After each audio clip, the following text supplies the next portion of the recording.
코로나19의 장기화로 정부가 고용노동 발음을 여러 번 세네요. 고용노동 대책을 발표했습니다. 예, 구체적인 내용을 듣기 위해서 고용노동부 이재갑 장관 모셨습니다. 안녕하십니까? 예, 안녕하십니까? 예.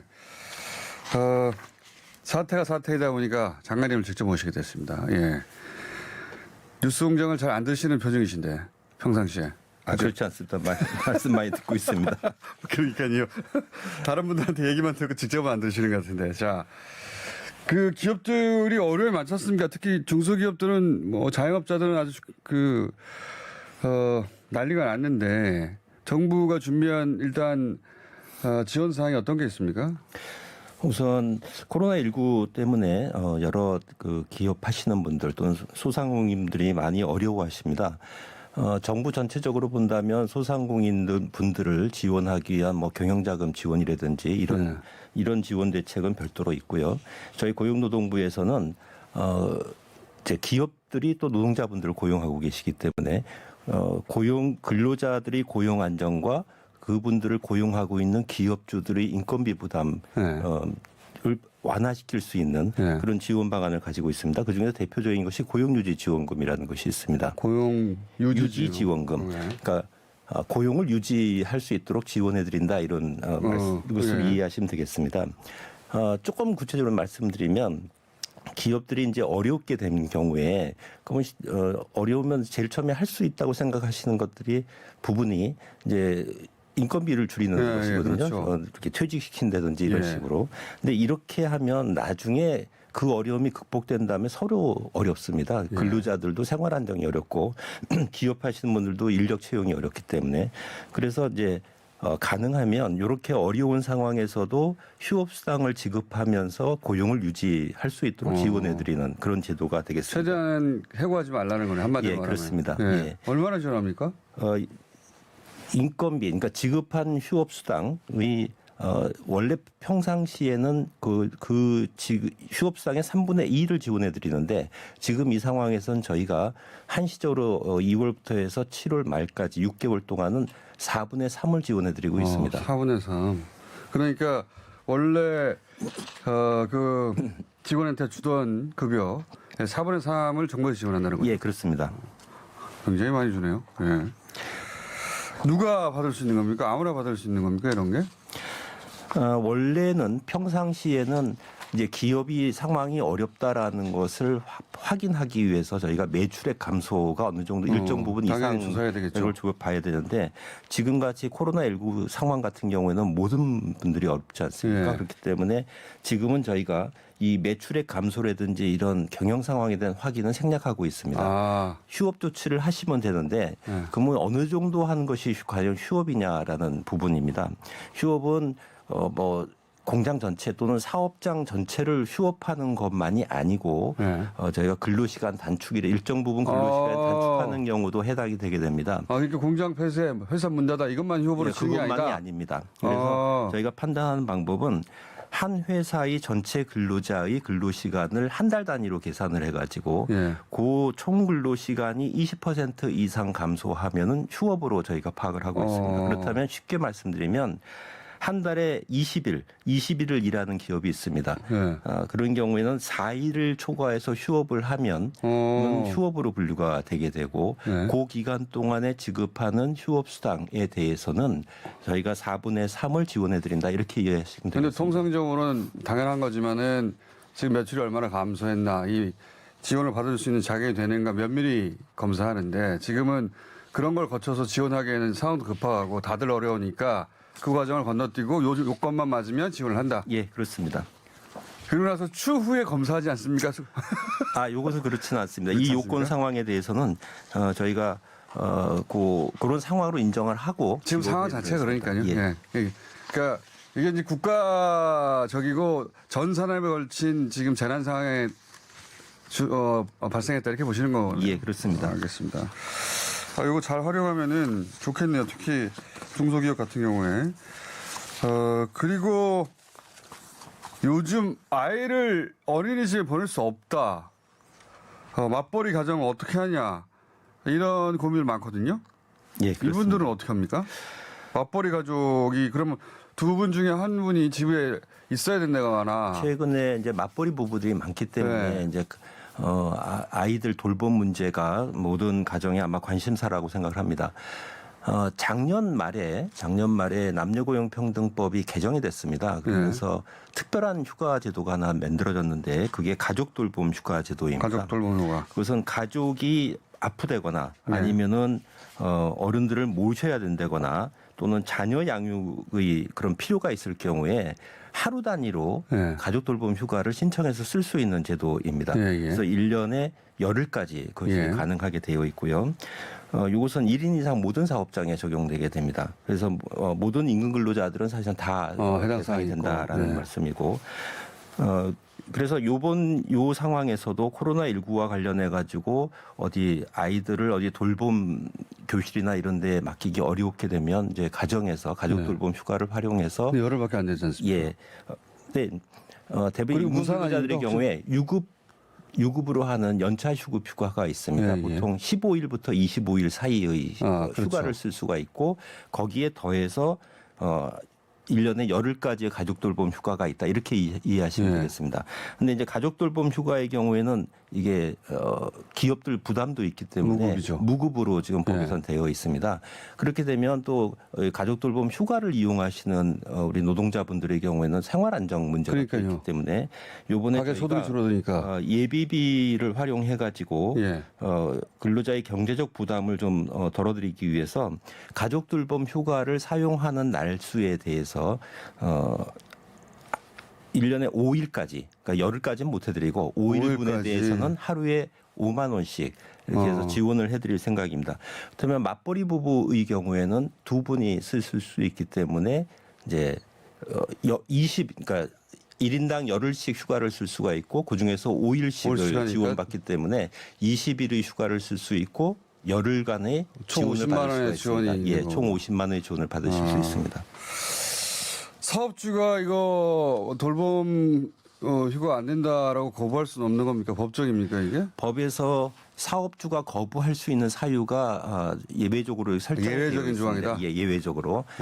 왜냐하면 모든 분들이 가족돌봄 휴가를 신청하게 되면 또 기업은 또 기업이 안 되는 경우가 있기 때문에 아주 제한적인 사유로 웬만하면 다 되는 거군요. 예, 웬만하면 다 된다고 이렇게 이해하시면 되겠습니다. 그리고 만약에 사업주가 부당하게 그걸 거부하는 경우에 과태료가 부과되게 되어 있습니다. 과태료보다는 돌봄 휴가를 주는 게 낫죠. 그렇습니다. 기업주 입장에서는 비즈니스적으로도. 그리고 또 이제 언론사에 굉장히 많이 나오는 게 여행 관광업계가 이건 뭐 그 분야에 종사하지 않아도 다 짐작이 갑니다. 요즘 여행도 안 가고 안 오고 하니까요. 그렇다고 이 기간 동안 다 망해버리면 여행이라는 게 그 단순히 여행사만 있는 게 아니라 운송도 하고 숙박도 하고 다 연결돼 있잖아요. 예, 그렇습니다. 이 관련 사람은 어떻게 합니까? 지금 사실은 모든 분들이 어렵습니다만 아마 여행 쪽이 관광 쪽이 제일 어려운 것 같습니다. 그런 것 같아요. 저도 지난 2월 25일이죠. 지난주에 관광업계에서 종사하시는 사업주분들하고 협회분들하고 이제 만나가지고 한번 말씀을 나눴습니다만 그분들이 이렇게 표현을 합니다. 지금 상황에서는 우리나라 국민들이 해외에 나가는 여행도 막혀 있고 해외에서 오는 여행도 막혀 있고 국내에서 여행하는 분도 막혀 있기 때문에 완전히 여행은 완전히 없다. 그러니까 인바운드, 아웃바운드 모두. 그래서 이 관광과 관련해서 하는 운송업, 호텔업 또는 여행 서비스업 여기는 거의 지금 영업이 거의 안 된다 이렇게 말씀을 하십니다. 맞습니다. 그래서 다른 모든 사업장에 대해서는 아까 제가 고용유지 지원금을 평소보다 높여서 4분의 3까지 지원해 드린다 했는데 이 사업장의 경우에는 그것보다도 더 어려우신 것 같습니다. 그래서 저희 쪽에서는 이런 경우에 활용할 수 있는 제도가 특별고용 지원 업종 제도가 있습니다. 그래서 특별고용 지원 업종으로 지정을 하게 되면 이 업종에 대해서는 고용유지 지원금이 90%까지 지원됩니다. 근데 그 관광업은 아직 지정은 안 됐군요. 저희가 지금 절차를 밟고 있는데 관광협회 모든 절차는 그 업종의 협회분들이 저희한테 지정해달라고 신청을 하는 것이 시작입니다. 그래서 지금 요 협회 관광업종에 대해서는 관련 협회에서 저희한테 지정해달라는 협회가 그 신청에 들어와 있고 여러 가지 경로를 통해서 건의가 들어와 있습니다. 그래서 저희가 요 지정 신청서를 바탕으로 해서 그 업종의 경제, 산업, 고용 상황에 대한 종합적인 검토가 필요하고 이걸 지정하려고 하면 고용정책 심의회라는 위원회에서 심의해서 결정하게 돼 있기 때문에 그 절차를 최대한 빨리 진행하려고 하고 있습니다. 통상은 얼마나 걸리는 겁니까? 저희가 고용정책 심의회를 다음 주에는 해야 하지 않을까 그렇게 생각합니다. 왜냐하면 회사 다 문 닫고 나서 이게 결정되면 소용이 없잖아요. 예, 더군다나 여행사들은 사실은 작년에 일본의 도발로 여행 불매부터 시작해서 어려움을 겪기 시작해가지고 사실은 그렇습니다. 네, 코로나 터지면서 회복될 줄 알았는데 코로나 터지면서 뭐 전 세계 여행업계가 마찬가지일 거라고 봅니다. 지금은 아예. 근데 여행업이 사라지는 게 아니라 이러다가 다들 문을 닫아가지고 걱정될 정도로. 지난 여름에 이제 일본과의 관계 때문에 그때 여행 노선을 많이 중국이나 동남아 쪽으로 돌렸는데 네. 이번에 또 중국 쪽에서 이제 그러니까요. 코로나가 생기면서 거기가 막혔고 동남아로 가려고 이제 그랬더니 동남아 쪽에서는 또 우리를 또 불안해하고. 예, 그래서 이 코로나19가 여러 지역적으로 이렇게 확산하면서 이제 모든 여행 경로가 다 막혀 있다고 맞습니다. 이렇게 얘기를 하고 있습니다. 국내도 잘 안 가게 되죠. 예, 이동을 자제하게 되고 사회적 거리두기라는 또 캠페인도 있기 때문에 집에 계세요 요즘 다들. 회사지. 자, 그러니까 여행사는 그리고 그 여행객들이 가던 업장들을 현재 그렇죠. 다 그래서 여행업계 굉장히 어려운데 이 상황을 슬기롭게 넘기지 않으면 모두 다 문 닫아버리고 모든 맞습니다. 근로자분들도 다 흩어져 버리기 맞습니다. 때문에 그렇게 되면 상황이 종료된 다음에 업종의 회복이 안 되게 됩니다. 그래서 맞습니다. 저희가 좀 특별하게 업종 지정을 해가지고 좀 지원을 해드리면서 고용 유지를 하려고 하는. 근데 또 한편으로 이분들이 이 사태를 정부와 함께 잘 넘기고 나면 중국의 사례를 보면 이렇다고 하더라고요. 이제 소위 이제 청정도시로 선언이 된 2주 정도 더 이상 확진자가 안 생기는 도시. 그래서 이제 이동 제한이 풀린 도시 같은 경우에는 폭발적인 소비가 일어난답니다. 그러겠습니다. 그러겠죠. 그동안 억눌렸던 것들 때문에 좀만 힘들더라도 버텨주시고요. 자, 다른 것도 좀 알아보겠습니다. 예를 들어서 아까 이제 초반에 말씀하셨습니다만 고용주가 너무 힘들다. 그래서 해고. 그러니까 지금 말씀하신 지원책으로는 부족하겠다. 또 퇴직 혹은 해고 이걸 요구할 때 있을 수 있지 않습니까? 예. 그럴 수 있습니다. 고용노동부에서 요 상황에 대해서 예를 들어서 직원의 입장에서 그렇게 하지 마시고요, 사장님 이렇게 하시는 게 좋습니다라고 거꾸로 사장님한테 알려줄 수도 있지 않습니까? 네, 우선 예. 우리 근로기준법을 좀 아실 필요가 있는데 근로기준법에 기업이 어려운 경우에 불가피하다고 생각하면 이제 해고할 수 있는 조항이 있습니다. 네, 정리해고 조항이 있죠. 예. 근데 이제 요건과 절차를 그 경우 요건과 절차를 반드시 따라야 되고 되게 긴박한 경영상의 필요가 있는 경우에 일정한 절차에 따라서 할 수 있습니다. 그렇지만 지금 말씀하신 것처럼 코로나19 때문에 일시적으로 매출 감소해서 어려우니 근로자에게 해고를 하시는 부분에 대해서는 이건 근로기준법에 위반될 소지가 있습니다. 예를 들어서 한 달 정도 어려웠기 때문에 그것이 구조적으로 지속될 것도 아닌데 그렇습니다. 한 달 어려워서 너 해고 이거는 불법이다. 그것은 지금 상황이 일시적인 상황이라고 저희도 보고 있고 아마 모든 분들이 그렇게 생각하시기 때문에 이제 이게 법에 위반될 수 있다, 소지가 있다라는 그 말씀을 드리는 것이고 그래서 저희 고용노동부 입장에서는 근로자 생계보호 차원에서도 그건 좀 바람직하지 않은 거라고 생각을 하고 있습니다. 그래서 저희가 고용유지지원금을 최대한 정부에서 할 수 있는 까지 지원 수준을 높여드리면서 고용 유지를 좀 부탁드리는 것입니다. 그래서 오늘 다 말씀 못하신 여러 가지 지원 제도가 있을 거 아니겠습니까? 이거 말고도 여러 가지 제도가 있습니다. 고용유지 지원금 제도는 임금 근로자 보통 회사에 그래도 어떤 사업장에서 일을 하시는 분들의 경우에는 고용유지 지원금 제도의 혜택을 받으실 수가 있는데 어떤 사업장에 이렇게 매여 있지 않으신 분들이 있습니다. 요새 같은 프리랜서 같으신 분도 많이 계시거든요. 또는 또 우리가 보통 얘기하는 특수근로 형태 종사자라고 해가지고 임금 근로자가 아닌 노동법 보호를 못 받으시는 분들도 있는데 이분들의 경우에는 저희가 해드릴 수 있는 것이 정부에서 하는 생활안정자금 융자 제도가 있습니다. 그래서 이번에 생활안정자금 융자금을 대폭 확대하고 소득 요건도 완화해가지고 그분들이 좀 생활에 어려움이 없으시도록 이걸 좀 도와드리기 위해서 융자제도 저임금으로 하는 융자제도를 저희가 확대했습니다. 특수 형태 근로자를 대상으로 생활안정자금 융자 대폭 확대, 소득 요건도 조건이 완화됐다.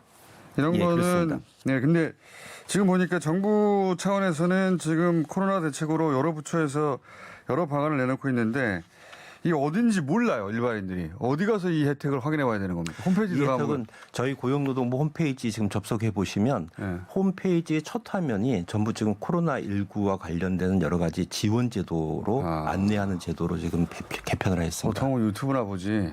뉴스, 포털 뉴스하고. 저희도 유튜브나 유튜브에다가 이런 제도를 이렇게 간략하게 해서 이렇게 보시면 알 수 있게 네. 여러 가지 카드 뉴스나 유튜브 동영상이나 이런 형태로 많이 지금 생산을 해서 인터넷에 알겠습니다. 올리고 있습니다. 고용노동부 유튜브 채널을 왜 구독해 보겠습니까? 그런데 이제 이해가기 쉽도록 그렇게 설명도 돼 있고 보통 이 정보부처 홈페이지는 세금 관련해서 다 들어가지 잘 안 들어가게 되는데 지금 어려우신 중소기업 혹은 자영업자들은 지금 당장 고용노동부 인터넷 홈페이지 들어가서 자신한테 해당되는 게 없는지 확인해 봐야 되겠네요. 저희 홈페이지 조회수가 지난주부터 굉장히 증가하고 있습니다. 이런 사안 때문에 진짜 어려운데 이거 방법이 없나? 정부 지원 사업은 없나 찾는 거군요, 다들. 특히 이제 가족 돌봄 휴가 또는 고용유지 지원금 제도 때문에 저희한테 문의 전화도 상담 전화도 굉장히 많이 걸려오고 그다음에 인터넷 조회 건수도 굉장히 증가하고 그렇군요. 있습니다. 기본적으로 사업비에 예비비까지 동원하실 텐데 이게 지금 있는 사업비나 예비비로는 부족하고 추경이 되면 더 좋은 거 아닙니까, 장관님? 지금 정부에서 추경 편성을 하고 있고요. 바로 아마 이번 주 중에 바로 발표하고 국회에 제출할 예정입니다. 추경 편성이 되게 되면 지금 지난주에 발표한 것은 정부에서 예비비나 아니면 기존에 있는 예산을 가지고 활용할 수 있는 즉시 할 수 있는 사항만 발표해 드린 것이고 그다음에 특별하게 이제 추경 예산을 편성해서 하는 사업은 이제 이번 주에 수립해서 발표할 것입니다. 이 안에는 사실 더 많은 내용들이 들어가 있습니다. 추경이 통과되면 장관님이 또 한 번 나오실 수 있겠네요. 더 많은 혜택을 들고. 저한테 나와달라고 말씀하시면 제가 언제든지 나와서 국민 여러분께 설명드리도록 하겠습니다. 설명을 너무 차분하게 잘하셔가지고 노공님 틀어놓은 줄 알았습니다. 어떻게 이렇게 주어 수가 딱딱 맞게 보통 나오시면 잘 안 맞는데 그래서 저희 다시 모시기로 했습니다. 감사합니다. 방송 듣다가 자 추경 편성되고 나면 지원이 대폭 확대될 테니까 그때 장관님 한 번 더 모시고 예를 들면 돌봄 서비스 같은 경우에 전폭적으로 지원해 주셔야 되는 게 보통 아이를 유치원에 보내는 세대는 한 30대 정도밖에 안 되는데 회사 내에서 마음대로 쉴 수 있는 것도 아니거든요. 예. 그분들의 지위상 회사 내 나이대로 보자면. 그런데 이제 한 20일, 30일 정도 아이를 부모가 돌보라고 하면 못 보내고 그럼 방법이 없어요. 다른 방법이. 그냥 집에서 쉬어야 되는데 회사에 말하기도 어렵고. 근데 회사에서 그 돈이 다 나온다고 하면 사실은 회사에 부담을 주는 건 아니니까 특별히 경제적으로 그런 거 좀 많이 좀 마련해 주십시오. 네, 저희가 이렇게 하려고 합니다. 보내드리려고 했는데 또 하시려고 그러네. 자, 마지막으로 정리해 가족 돌봄 휴가의 경우에는 그 사이에 많이 알려지긴 했지만 그래도 모르시는 분들이 계십니다. 있을 수 있습니다. 이제까지 과거 몇 년 사이에 출산휴가 급여를 신청하셨던 분, 그다음에 육아휴직 급여를 신청하신 분들, 이분들이 지금 가족돌봄 휴가 대상이거든요. 그래서 이분들에 대해서는 근로자와 그분들을 고용하고 계시는 사업주분들한테 이 제도에 대한 안내를 이메일이나 SNS를 통해 가지고 알려드릴 예정입니다. 그래서 개별적으로 다 알려드리고 그다음에 지원 금액과 관련해서는 지금 1인당 5일분에 대해서 5만 원씩 지원해드린다 했는데 이 부분에 대해서는 아마 이번 추경 편성에 가족 돌봄 휴가 자체에 대한 지원이 아니더라도 이런 근로자분들이 생활 안정을 하실 수 있는 돌봄과 관련해서 안정을 하실 수 있는 좀 여러 가지 지원책을 네. 정부 안에서 강구하고 검토하고 있다. 이렇게 요 정도 말씀드리겠습니다. 액수를 5만 원보다는 좀 올려주시거나 아니면 기간을 열흘로 늘려주시거나 예. 똑같은 거죠 결국은. 어쨌든 돈을 좀 더 많이 써주십시오. 오늘 여기까지 하겠습니다. 고용노동부의 이재갑 장관이었습니다. 감사합니다. 예, 감사합니다.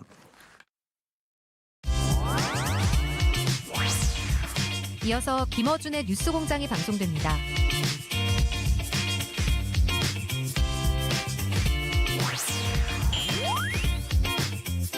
TBS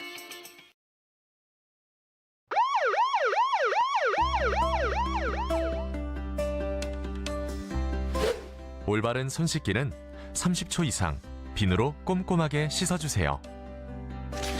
기침할 땐 옷소매로 입과 코를 가리고 해주세요. 기침 등 호흡기 증상이 있다면 마스크를 꼭 착용해주세요. 지역선별 진료소 및 의료기관 방문 시 해외 여행력을 의료진에게 알려주세요.